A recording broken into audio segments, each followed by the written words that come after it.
video kami ke sosial media Anda. Juga jangan lupa untuk subscribe channel kami jika Anda belum, dan follow juga Instagram gua yang ada di deskripsi. Kita lanjut videonya.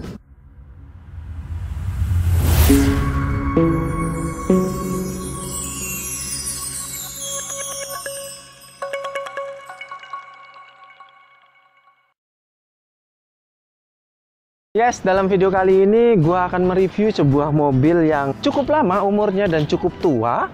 Ini adalah Daihatsu Taruna, diproduksi oleh Daihatsu pada tahun 1999 untuk menggantikan Daihatsu Veroza. Jadi Daihatsu Taruna ini sendiri dia menggunakan plafon yang sama dengan Daihatsu Terios generasi pertama. Mobil ini masuk ke jenis mini SUV. Dia mempunyai ground clearance yang agak tinggi. Dari segi desain, mobil ini memang terlihat berbeda dengan kompetitor-kompetitornya pada saat itu, karena mobil ini dulunya dipergunakan untuk menyaingi kendaraan-kendaraan seperti Mitsubishi Kuda Grandis dan juga Isuzu Panther.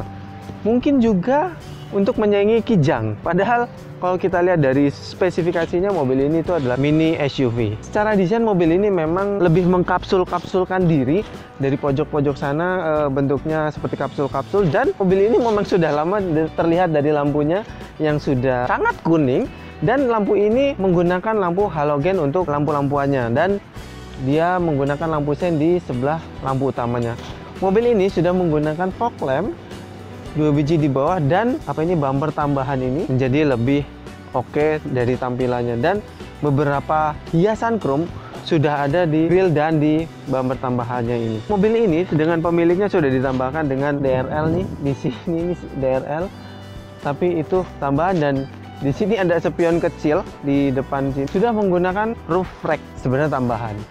Mobil ini sudah dilengkapi rail roof, tapi sama penggunanya ditambahkan juga untuk roof rack-nya. Sudah ke SUV-SUV-an, bukan lagi mini yang sangat SUV kalau menurut gue. Ya, ini tampak samping dari Daihatsu Taruna. Bentuknya sangat kapsul sekali kan, kalau dari samping kelihatan banget bentuk kapsulnya, dan di bodinya ini yang keren itu untuk SUV ditambahkan maskel-maskel seperti yang silver-silver di bodinya ini, menambah menjadi terlihat lebih maskel. Dan ini spionnya masih menggunakan warna Dove ya, belum dilengkapi dengan lampu sen di spionnya pada saat itu. Namun tidak perlu khawatir, lampu sen di samping ditaruh di bawah tulisan Taruna di bawah sini. Beberapa aksesoris memang pada saat itu Daihatsu melengkapi dengan krum-kruman dan tempat tangkinya di sebelah sini. Kemudian pembatas kacanya ini dia itu bukan stiker ya, dia cat asli bukan stiker, dan ini pakai talang air. Ini kayaknya rak roof aslinya atau gimana nih, kayaknya dicopot sama yang punya, ditaruh di samping biar nggak hilang-hilangan. Dan coba lihat bentuk belakangnya, itu kapsul banget ya bentuk belakangnya. Nah, dari segi kakinya, seperti bannya menggunakan velg alloy dan menggunakan profil ban 205/65 ring 15. Pengeremannya juga dia di belakang masih menggunakan drum, dan di depan ini dia menggunakan disc. Yes, ini adalah tampilan belakang Daihatsu Taruna. Sangat simpel, ini reflektor. Dan ada lampunya di sini, lampu sennya di bumper, dan ini reflektor. Lampu mundurnya kecil di sini. Kacanya cukup besar, menggunakan spoiler dan antena setengah sirip view ada di atas itu. Ini ada jendolan buat engsel pintunya, makanya di sini ada jendolan. Dia punya konde dan ada wipernya di belakang. Kemudian sama gue sukanya itu ada maskelnya gitu di sini, dan di sini ada tulisan Taruna dan tipe CSX. Kita coba buka bagasinya.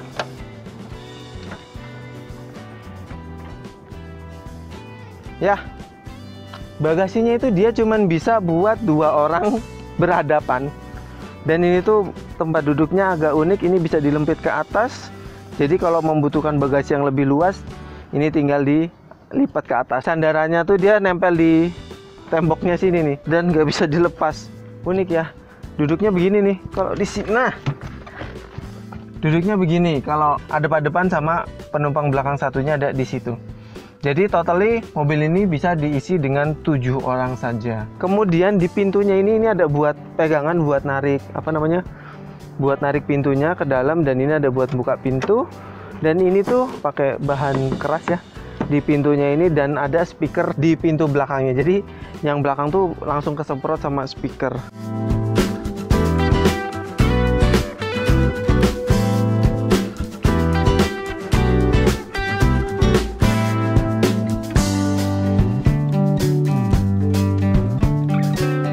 Ya, duduk dalamnya surprisingly lumayan lega ya. Untuk posisi duduknya memang untuk mobil ini lumayan.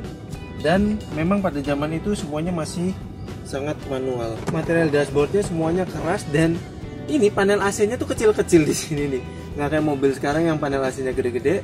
Ini panel AC-nya kecil-kecil. Kemudian di bawah panel AC ini ada air conditioner system. Pakai cutai-cutaian begini, dia masih belum pakai puter-puteran atau pakai tombol. Dan di bawahnya ini head unitnya sudah diganti menggunakan yang double din, karena sebelumnya itu kalau nggak salah masih single din atau apa, gue juga kurang paham. Yang ini udah double din. Dan di bawah sini itu ada power outlet 12 volt dan ada asbak di sini. Nah, ini ditaruh duit kalau sama yang punya.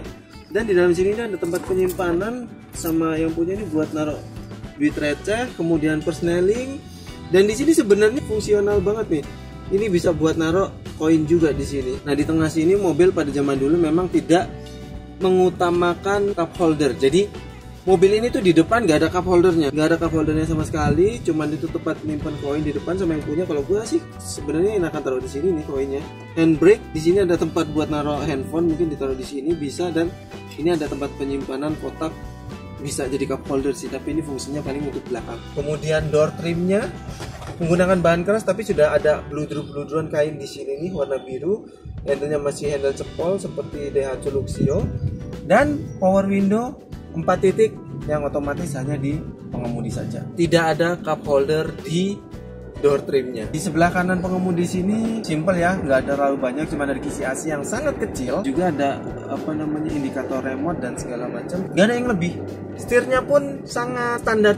Pada zaman itu memang setirnya belum ada mainan jempol sama sekali, jadi masih polos. Hiburannya cuman klakson. Nah, seperti biasa ini ada wiper dan lampu-lampuan. Kemudian lampu hazardnya itu ada di depan setir sini. Lampu hazardnya ada di depan setir dulu. Kebanyakan mobil pada di sini nih lampu hazardnya. Terus di sebelah kirinya setir sini dia ada buat fog lamp, dan ini kayaknya buat fog lamp sama buat wiper belakang. Untuk instrumen clusternya ya pada zaman dahulu masih sangat manual, jarum-jaruman, mengingat mobil ini memang diproduksi pada mulai dari tahun 99. Oh ya, sebelah kiri kisi AC-nya ada satu tapi sangat kecil, dan ada tempat penyimpanan yang nggak begitu besar. Mobil ini memang masuk ke kelas mini SUV, namun saat gue masuk ke dalamnya itu tadi, itu rasanya sangat kecil.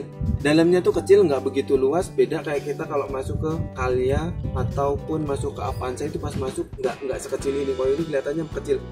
Nggak tahu karena semuanya bentuknya kecil atau gimana, serasanya tuh masuk sini nggak besar-besar amat. Tapi secara volumenya, posisi duduknya pun segini lah. Posisi duduk segini dan masih sangat luas. Bangkunya ya bangku zaman dulu ya. Ini udah dikasih sarung jok, punya seatbelt kanan kiri. Kemudian ini spion tengah, lampu sudah LED, dan sun visor 2 tanpa kaca. Zaman dulu belum ada kaca.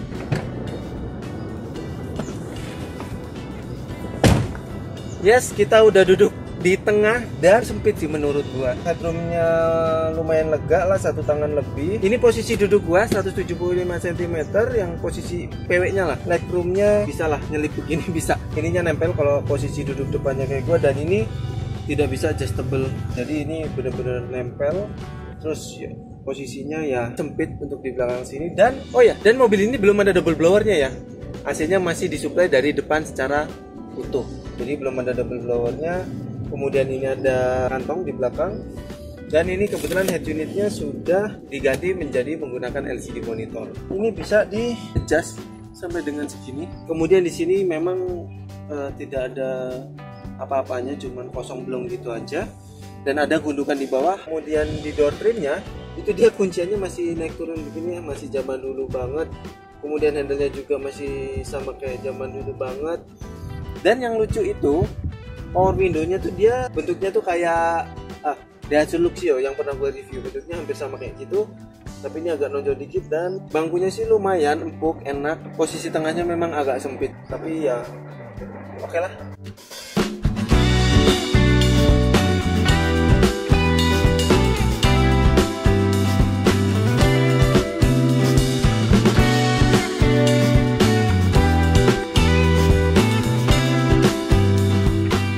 Overall mobil ini adalah sebuah mini SUV yang diproduksi sendiri oleh Daihatsu. Secara overall menurut kami mobil ini sangat proper sekali pada saat itu, dan sampai dengan saat ini itu tidak lekang dimakan oleh zaman. Bahkan masih banyak mobil ini berkeliaran terutama di daerah-daerah. Mobil ini sangat mumpuni sekali untuk perjalanan-perjalanan di daerah yang sekiranya jalannya agak kurang bagus. Namun tidak menutup kemungkinan mobil ini masih sangat layak sekali untuk jalan di kota-kota besar seperti ibu kota kita, Jakarta. Secara keseluruhan, oke, mobil ini. Semua ini merupakan opini dari kami. Bagi kalian semua, jangan lupa untuk like, share semua video kami ke sosial media Anda. Dan jangan lupa juga subscribe bagi yang belum.